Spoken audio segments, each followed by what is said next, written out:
sensations caress my body. Textures of the sea, colors of evil, dark and subtle, vibrant and painful, primary colors, the feelings we share, forever branded our hearts.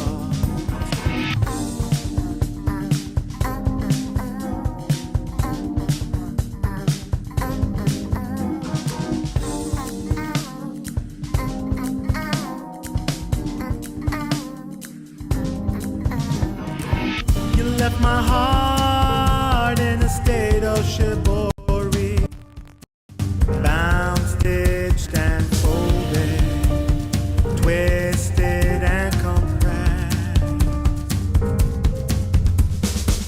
You left my soul in a state of chivalry, bound, stitched and folded, twisted and compressed.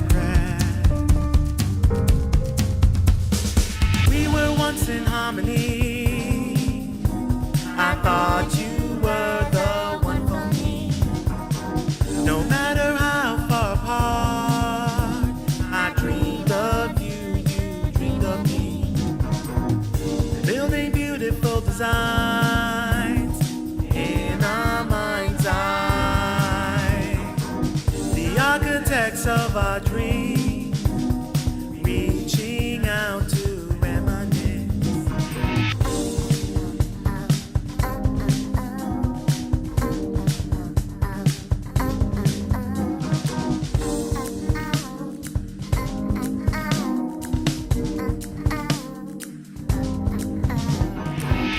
left my heart in a state of chivalry, bound, stitched and folded, twisted and compressed.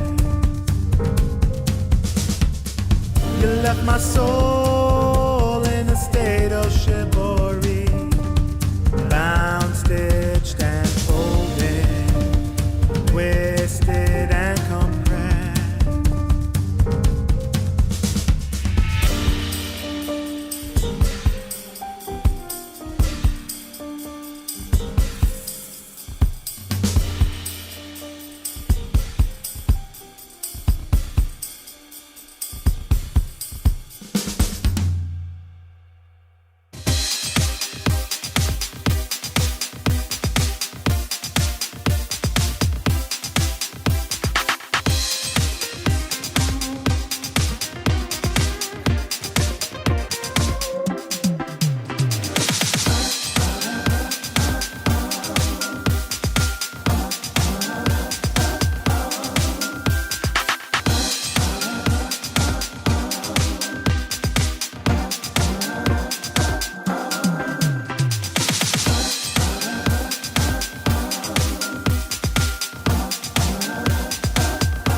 What's up, y'all? Welcome to a live version of Lounge Room, All Things Everything. I'll be with you shortly.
here with another live episode of Lounge Rōnin. Gonna keep this one a little short and sweet. And gonna keep this nice and short and sweet. Get straight to the point. Sorry, I can't help but enjoy and vibe out to my music. So I hope you've been enjoying listening to my debut album, True Colors. But without further ado, let's get into it.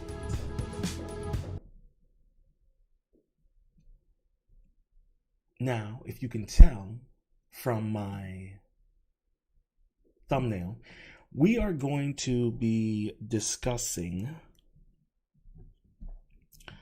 a bit of controversy that is going on in regards to Tony Gilroy, the creator and writer of Andor. Now, if you're not familiar with or aware, Disney owns Star Wars, and they have just concluded the series final of a TV show called Andor, which is a prelude to Rogue One and to A New Hope. Now, the show is experiencing some controversy at the moment because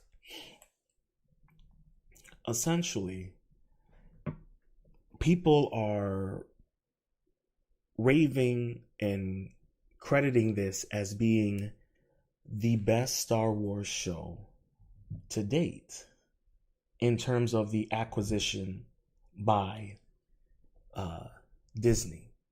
Now, you know, as someone who collected Legends material, someone who even collected Disney canon comic book material, and who has watched The Acolyte, I have watched Ahsoka, I've watched most of it. And I would say that Andor should be considered probably the best Disney Star Wars live action show we have gotten. And, you know, The Mandalorian season 1 and 2 are fantastic, a lot of fun. Season 3, for those who've witnessed it, you know what I mean. The Book of Boba Fett. I personally enjoyed The Book of Boba Fett because I liked what they were trying to do. Was it executed as well as it could be? No. Much love to Jay Pylon. Much love to Jack Reeves. Thank you guys for stopping by. Hotep and Build. Jay says, I liked Andor season 1 and I thought it was great. I dislike season 2 as I think it's just boring and a snooze fest. Now, I can understand why you would say that, because season 2 of Andor dealt more with bureaucracy of the Empire and the consequences of that said bureaucracy. So I can understand that. You know, for me, I thought Andor in general was boring, but I really, really appreciated what they were doing, because I think Tony did what George was trying to do with the original trilogy, and even someone with the prequel trilogy, was talk about what the consequences. And I apologize for some of the noise. There's people doing fucking renovations outside. The consequences of what happens when you are living in a totalitarian military regime. And I think they've done a really good job with that. You know, Andor was dealing with the controversies in regards to the attempted sexual assault scene, and you know, people are calling it, oh, this isn't Star Wars, things like this don't happen in Star Wars. And I'm like, well, the show is called Star Wars, and sexual assault happens in wars. Let's not try to pretend that the United States, in its military conquest, is shy of sexual exploitation of those it is oppressing. But what I'm here to talk about mainly is the consequences of the differences in quality that you're seeing currently at Lucasfilm. You could even say, Disney, Marvel, and all that. But I'm just going to focus on Lucasfilm because it's pretty interchangeable. But I feel that Star Wars is more important because, as Chris Gore has eloquently said and made very apparent, turning Star Wars into a girl brand will be one of the most costly entertainment decisions in history, and it has been proven, so to speak. But what we're talking about here in particular is the fact that when we look at the quality of writing in Andor, and even the quality of the sets, the quality that went into the minor details, and many people are loving it. I mean, you're having IGN giving it a 10 out of 10. You like, the love for this show and the way it has ended has been monumental. And this is where the problem comes into play. And I'm going to play you this clip. And this clip really proves a point as to why, like, when you look at The Mandalorian season 1 and 2 and you're like, damn, this was really good. And you're like, oh, Jon Favreau did this. And then you find out, oh, Jon Favreau's been working on these scripts since he was a voice actor on the Clone Wars animated show and working on Iron Man. So he's had this idea all the way back from 2006 and 7 and so forth. And you see the work that he puts into it, and you're like, holy smokes, this is great. And then you have to deal with the fallout with Gina Carano getting fired. And at that point, Jon Favreau was essentially the creative head for Lucasfilm in terms of creating the path and the direction that they were going to go in terms of their TV shows. And when Lucasfilm and Disney decided to fire Gina Carano for not placating to the woke left, his entire plans collapsed. And you see that in the quality afterwards with the Book of Boba Fett, and even with Ahsoka, The Acolyte, The Mandalorian season 3. And at that point, Dave Filoni is taking control. Now you can say, oh, well, what's his name? Jon Favreau. Oh, well, he directed and he was the head of Mandalorian and Boba Fett. But in reality, that was just a namesake, because he had already been checked out of Star Wars. He had already been pushed out because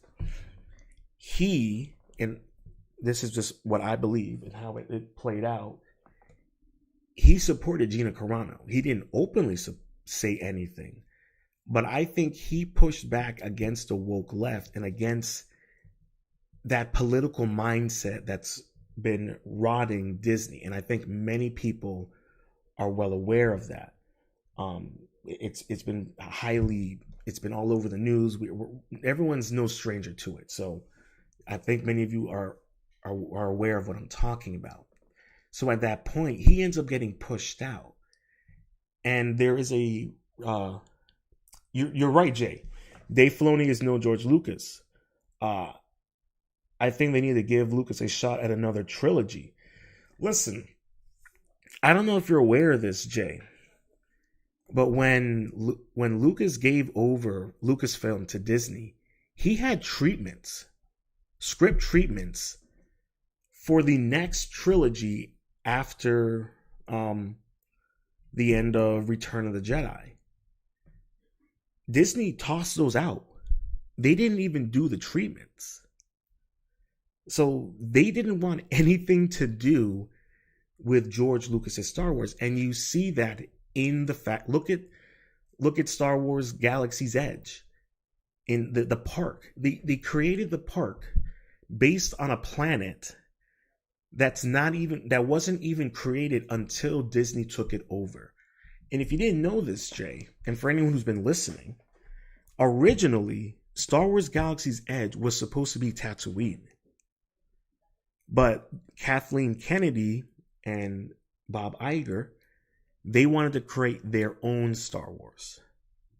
So that's why if you're wondering why, and you can hate on the prequels all you want, but nowadays people are praising the prequels like they're just as good as the original trilogy. And I think it's because of the lack of quality. And this is what I mean. George is never going to come back because they've been doing everything to erase George's Star Wars in favor of creating their own. That's why you wonder after watching The Mandalorian season 2, what happened to Luke and Grogu? What happened to this rumor of Rangers of the New Republic? All of that was Jon Favreau. He was building and in many ways kind of repairing some of the issues that we had with The Force Awakens, The Last Jedi, The Rise of Skywalker. He was actually actively trying to fix things in a manner that felt relatable. And I agree with you, Jay. Phantom Menace is corny, but I still appreciate Phantom Menace. I still appreciate it even for its corniness. I still love it. And Revenge of the Sith is a masterpiece. I agree with you on that. People can complain all they want. I still enjoy Attack of the Clones. And for me, it's mostly the enjoyment of the nostalgia that I really enjoyed.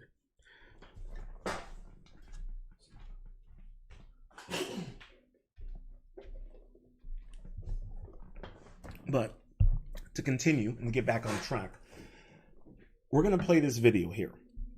Now, I want to play this video because I want you guys to hear, and you'll see I even had some interactions with some people in the comment section about this video, but this video really points a very clear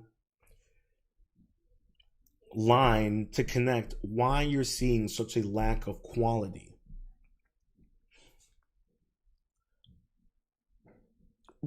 Jay, I literally forgot about Skeleton Crew. Completely forgot that Skeleton Crew even happened.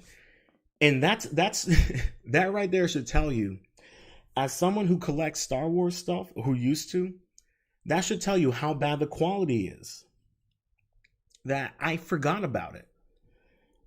And Jack, I get it. You have not been keeping up much with Star Wars. I don't blame you. There's not much to keep up with. It's not something that, you hear people talking about anymore. No one's talking about it. I mean, people are talking about Andor, but that's because of the quality of the show. So I'm going to play this video for you guys. It's only 1 minute, but I'm going to play it for you guys a couple times so you can really digest the words. Here we go.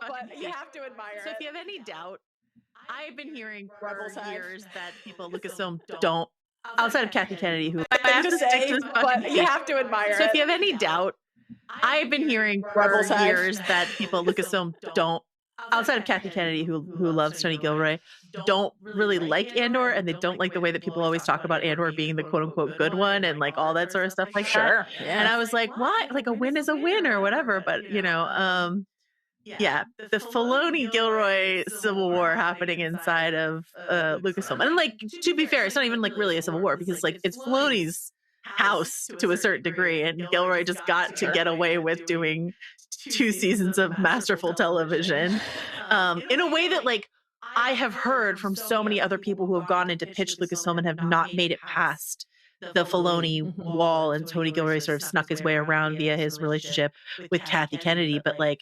I just wish Lucasfilm was open to all these very exciting different ways to tell a Star Wars story, because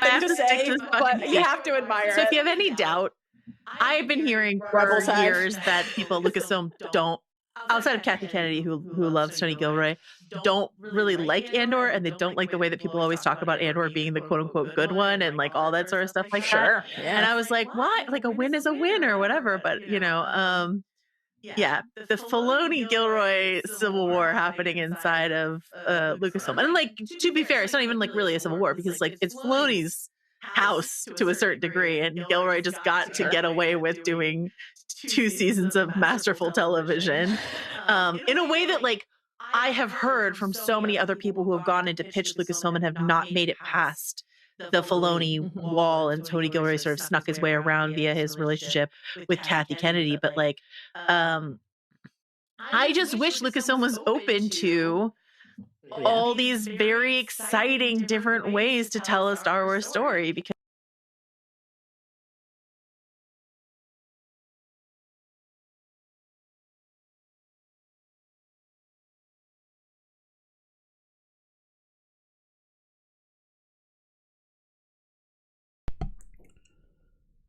So, when you hear that, right?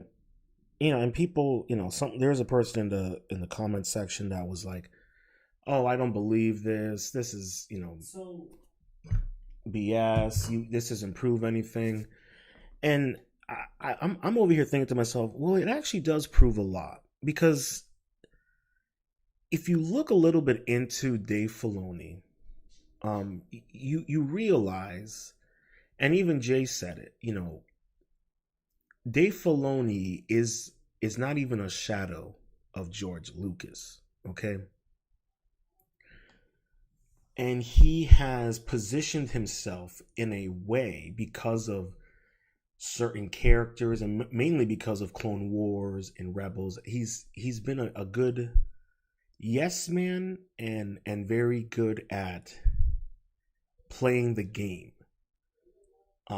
And because he's so good at playing the game, he's able to hide, until now, the lack of real quality he has in terms of writing and directing live action material.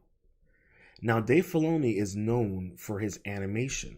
He did Clone Wars, he did Rebels, he's done those stuff. Now, whether or not you like that or have seen it, that's up for that's for you to debate. But he has done a good job. He was also credited with working on the original Avatar series, so he has experience there. But what I'm trying to bring to light here is that when Jon Favreau was in control, the quality was good and consistent. And we know that because he was the one who started the Marvel Cinematic Universe with Iron Man. He's a very good director. There's no doubting that. I appreciate everyone that's been here so far. Please make sure to hit that like button. So we know about the quality that Jon Favreau has because we've seen it in his work consistently. And what he was building when he came into creating the TV shows was something that many people were looking forward to. They appreciate the quality and the levels of detail he was going into it with. And then when he was essentially ousted and pushed out, after the fallout with Gina Carano, since he was the one that brought Gina Carano into the fold, he was literally going to create an entire TV show around her character, a character me and many other people loved. And Lucasfilm and Kathleen Kennedy and Disney destroyed, literally, probably in another universe, we are probably witnessing some of the greatest Star Wars ever written in that universe. But in ours, of course, communism overpowers creativity. So, and that's what we deal with. And then Dave Filoni takes into power. And if you know anything a little bit about Dave Filoni's wife, he's married to a woman who's like an ultra feminist and like witchcraft practitioner. I ain't got nothing against witchcraft, But if you're a feminist and you practice witchcraft, Jesus Christ, that's an issue. Okay, that's a burn at the stake kind of issue. So that's something that he's also, he's fucking that. So you can imagine the type of influence that he's getting, which she has some influence into Lucasfilm, as I've heard she's had some input, creative input on things. So you're dealing with a man, Dave Filoni, who in many ways you could say is pretty to the woke left. I mean, if you saw The Acolyte, then you know exactly what I'm talking about. So to hear this woman say that people have pitched things but haven't passed the Filoni test makes a lot of sense, because if you look at the quality of Andor and the success of it, Dave Filoni didn't touch it. He had no input into it. None whatsoever. So what I'm trying to say here is that that's something that we also kind of take into consideration, that perhaps that it's not necessary. It's the quality that we're dealing with within Lucasfilm is that we have people who may have the qualifications but don't have the quality to hold up said qualifications. And we've all experienced that in many different types of fields of employment. We have seen people who have the qualifications but are shitty at their job. I mean, look at our fucking Congress and Senate. I mean, I think that's pretty obvious. So this is something that I think people should kind of take into consideration. And the fact that what it seems like to me, right, is, and I saw some quotes alluding to it from Tony Gilroy, is that he kind of was able to do his own thing because Kathleen Kennedy did not allow Filoni and his crew to jeopardize what Gilroy was doing, partly because of their relationship and partly because, as you've seen, whether you like Andor or not, the quality of the writing is good. The consistency is good. Mando season 3, quality, shit. Consistency, shitty. Super shitty. Acolyte, quality, the quality is grotesque.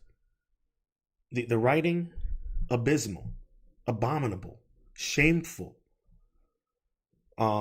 Skeleton Crew, I forgot that even existed. That should tell you how good it is. And that one had Jude Law in it. I want you to think about that. All right, they had an entire show circling Jude Law, and that didn't even get anyone's attention. Okay, and they were smart to be like, oh, it's just a mini series, it's not going to be a series because, well, it wasn't a hit. So what I'm seeing here, right, and who, we'll see if okay, here's the thing, man. I liked the ideas that the Acolyte was trying to work with. Here's my thing, right? Here's the thing that I think you'll understand, Jay, right? You'll see a movie, right? Or a TV show. You'll read a book, comic, whatever. And you're like, this is a really cool idea. But they can't even, the execution of that idea is so terrible that you're like, damn, man, you just ruined a really cool idea. Like, as you're reading it, you're like, man, what I'm thinking is better than what they actually created. And that's the issue with the Acolyte, was you had a very interesting concept, but you had the quality of a college feminist writer, the quality of the acting, the quality of the production. Those, I watched all of it because I was very curious about it because of the controversy. I wanted to see really what's going on here. And bro, let me tell you, man, I was just like, God, you guys have such a cool idea, but you don't even know how to do it properly. And that was the issue for me. It's always, they will have these cool ideas, but they don't have the quality to back it up. And that's the issue. And you see that here. And that's why I think, and even Tony Gilroy has said it, and it's funny the way he says it too. He says, I've seen his quote where he's like, you're never going to get a show like Andor again. Not with the same quality, not with the same production value. You're never going to get it again. Because even he knows that the qualifications inside of Lucasfilm don't have the qualities.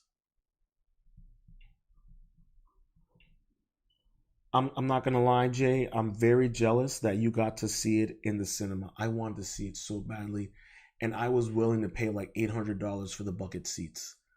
Oh my Lord. So I'm jealous. Gosh, but think about it this way, Jay, and everyone else, right? You can say what you want about George Lucas and the prequels, right? But the man stuck to his guns. He made the story he wanted to make. You can say it's corny, you can say all you want to say, but guess what? It's fucking consistent. You can watch episode 1, 2, and 3, and you can connect all the dots together. Even if the writing isn't that good, the consistency is there in terms of making sure that we all get a good experience.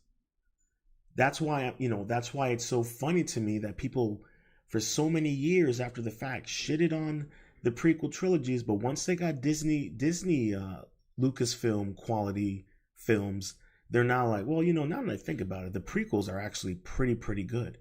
Yeah, no shit. Because you got it from a guy who genuinely cares about what he's making and wants to put the quality in. Sure, he knows about the toys. He knows about making the money. But he also knows in order to make that money and to make those toys, you gotta make the quality. And that's one of the things that everyone loves about the Star Wars George Lucas created.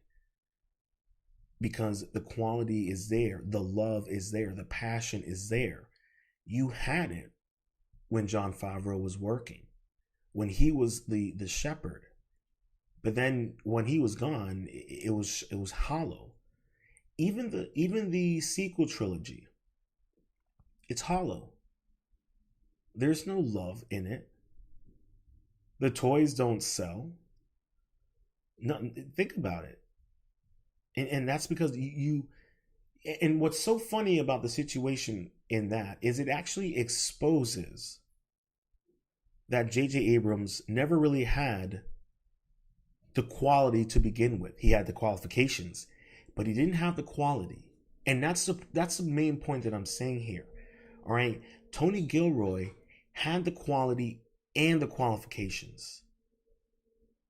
Dave Filoni has the qualifications, but he doesn't have the quality.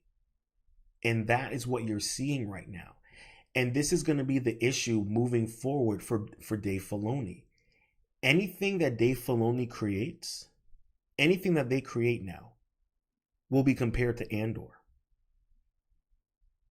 They're not going to compare it to The Mandalorian. They're not going to compare it to Skeleton Crew. They're going to compare it to Andor. The sets, the writing, everything is going to be compared to Andor now. And that's probably part of the reason why those within Lucasfilm hate Tony Gilroy. Because now they've been exposed.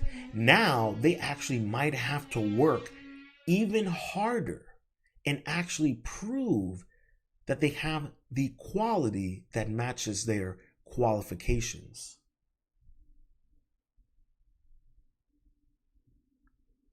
Listen, yay, could you know how funny would it have been?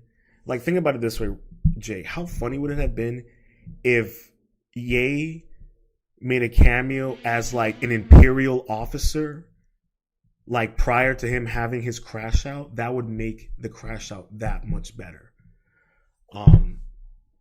But yeah, we should get a Yay Star Wars collab. We should get that in an Imperial Yay collab. He definitely fits the mold. But essentially, this is what I'm saying, guys. Like, you don't have the quality anymore. You have the qualifications, but the quality is gone. It's no different at Marvel. It's just that Marvel seems to be willing to make the necessary course corrections, but we will see. We will see. I mean, I don't know about Fantastic Four. I'm a bit apprehensive about it. Listen, man, if could you imagine if Ye went in his healthy times, if he made music for Star Wars, just background music? Oh God, it would be epic. Like, and that's another problem that they have lacked. Like, right now, you imagine the amount of albums Lucasfilm and Disney could put out where they collab with different artists to make albums inspired by Star Wars. Oh my gosh. But anyways, the quality is not there anymore. Oh, you know what? Don't give that idea to Goldstein, because the next thing you know, he's gonna have Vader saying all sorts of crazy shit. Oh gosh. Goldstein's gonna make some crazy stuff there, that's for sure. But this is what I'm gonna say in closing. Andor now is the pillar, the expectation. That's the expectation now moving forward. Anyone who watches Andor and falls in love with it, that is the new expectation. So whatever comes now, Ahsoka season 2, if that doesn't meet the same expectations in terms of Andor when it comes to the quality of writing and production sets, it's going to fail. It's going to fail. And then think about it this way. What happens if Kathleen Kennedy gives Tony Gilroy more projects within the Star Wars universe to work on? That just might happen. And that is going to be another issue that they're going to have to, those who are loyal to Dave Filoni, and Dave Filoni himself, he's going to have to reconcile with that. Because now, right, everyone wanted Kathleen Kennedy to go. But right now, Andor has been so good that they're not going to get rid of Kathleen Kennedy because they can get Tony Gilroy to come back. So this is the situation that's going on now. And we'll see moving forward. But like I said, every new live action Star Wars show will be compared to Andor. And that is the sad truth. And I personally think Dave Filoni knows that. I think those people know that, because even the comic book quality has been terrible. All right, it's all been terrible, and I think that they know that. He has set a precedent, Tony Gilroy, with Andor, and now the question will remains: will Lucasfilm and Kathleen Kennedy meet those expectations moving forward with any projects that they create, or will they just succumb to the same old nonsense that they have been giving us for over a decade now? These are the things that Kathleen Kennedy, Lucasfilm, Dave Filoni have to now start asking themselves, and especially Bob Iger.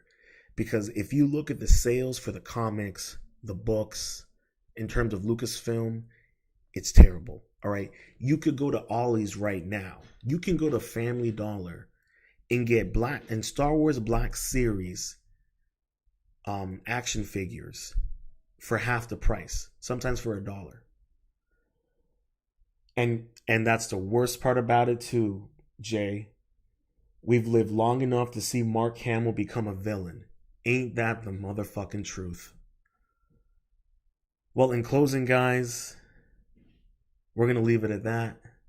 Thank you all for stopping by, hanging out with me on Lounge Rōnin, All Things Everything, for a live edition covering this little Lucasfilm Civil War that is going on.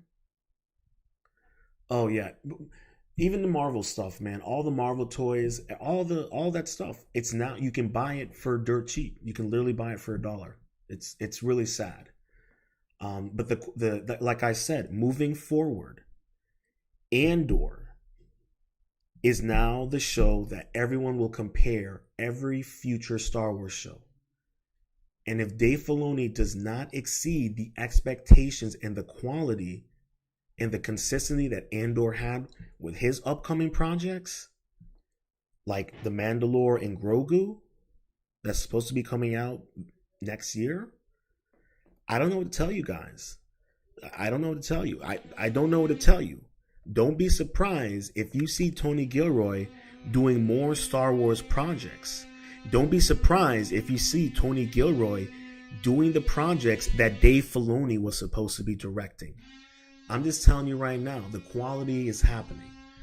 But like I said, we'll see how it is. I'm wrapping it up here. We got the Grift Report coming in live right now. And on top of that, we got Hotep's Been Told You tonight. So for all of my Hoteps, you know what it is. I'll see y'all over on Kick. And for everybody else, until next time, stay positive, stay focused, stay true, and much love. Hotep and build.